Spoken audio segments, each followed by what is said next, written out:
Welcome back to News Geelong on this Wednesday evening as we turn to the action-packed world of Geelong sport and our very own flying hawk, Nathan Curry. Good evening, Nathan. Thanks very much and good evening, everyone. Well, the man to my right, Rollo, was a very busy man on the weekend because he saw St Joseph's win over Newtown and Chilwell in the Geelong Football League. And he caught up with Joey's star, Luke Forbes, after the match. Yeah, not too bad, mate. Just pretty happy with the way we're going. 5-1, so we've had a few close ones, but good to get over the line.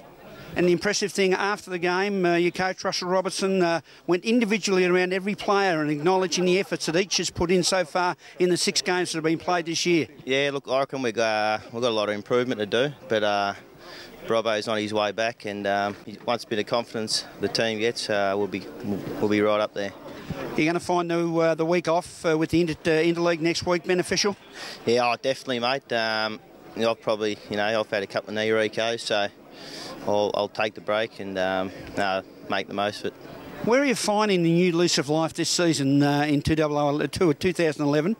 Oh, we've got a lot of young blokes coming through. The twos are right up there, and they 10 miss out each week, so a lot of senior players pushing through.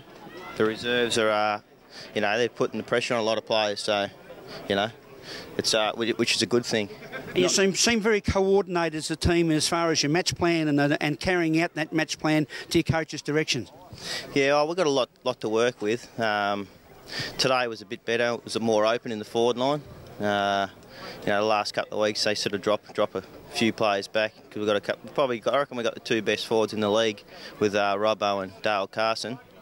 So we just got to try and work on a few things. We get them open, we'll be right.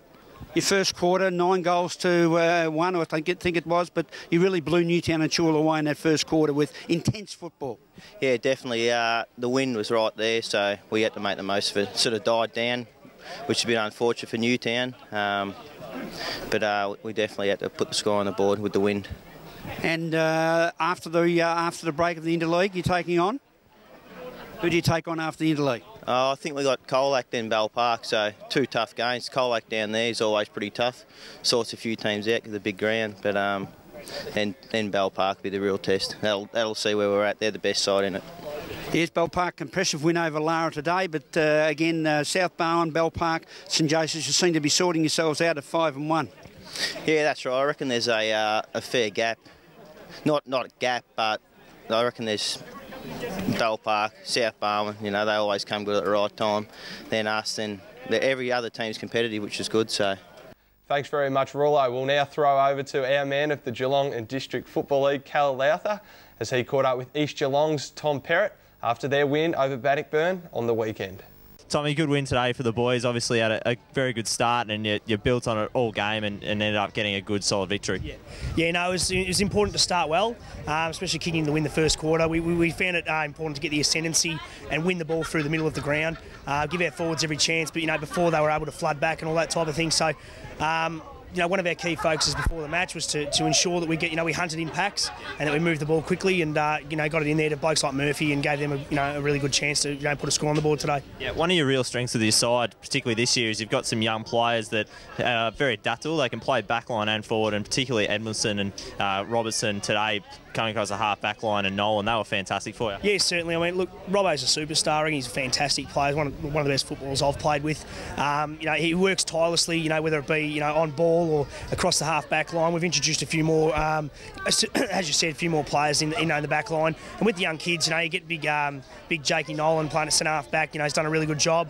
Hilly's gone from being a half forward. Did a really good job on Eddie today, I thought, at full back. So, we've got these guys. They're getting asked to do jobs and they're doing them really well. Yeah. And your ball movement's obviously very crisp. The way that you got into Murphy today was fantastic, and he was able to deliver for you. Yeah, certainly. And the key for Murphy is, we need to, as everyone knows, we need to get in there really quickly, give him every chance. In a couple of weeks we can look forward to, getting Primke back in there and Closter as well. So, there's 2 more key forwards you can introduce in that, into that forward line to create another, a huge target for us. And when they bring the footy to the ground, as you mentioned before, Edmondson, Brady Connors, Ryan Coy, those blokes can get out their feet and hopefully create goals as well from the from the clearances. Yeah, and finally, just the press, something that don't see in any other side in the competition. Do you think it's working well for your team since you've introduced it?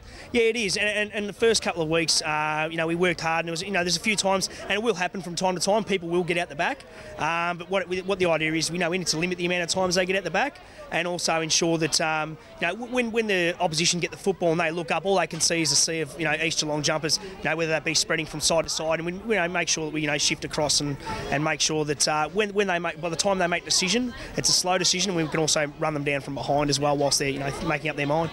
Thanks very much, Cal, and that's it for me as well tonight. I'll be back on Friday night, and I'll catch up with Geelong coach Chris Scott before his boys take on their old teammate Gary Ablett up on the Gold Coast. But until then, as always, it's back to you, Rouleau.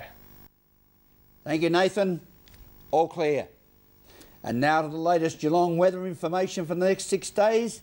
It's a very good evening to our own sparkling Lani Salathiel. Good evening, Lani. Thank you, Graham. Let's take a look at what this continuing cold and not far off winter weather holds in store for us over the next week. For tomorrow, Thursday, we're looking at a cloudy day with some isolated showers during the day with an expected top of 15.